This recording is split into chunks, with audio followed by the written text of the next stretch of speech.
Hello guys, this is Prime Concept. Welcome back to my channel.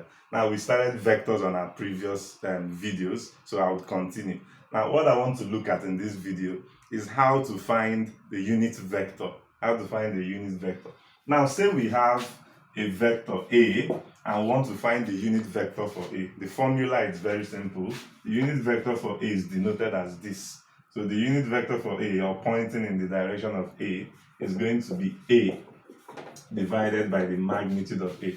So with this formula, we can always find a unit vector pointing in the direction of the vector A. Now let's give a simple example.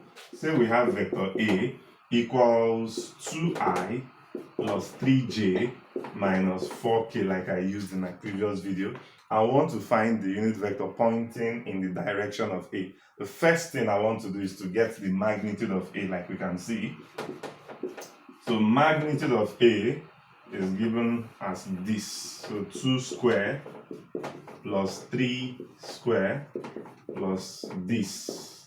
So if we solve this, we have square roots. If you add up 4 plus 9 plus 16, it will give us 29. So since we have gotten the magnitude of A, the next thing we want to get is the unit vector pointing in the direction of A. So using our formula, the unit vector is going to be 2i plus 3j minus 4k divided by the square root of 29. So this is our answer, and it's very simple. Watch my next video. I'll be analyzing more concepts on vectors. Thank you.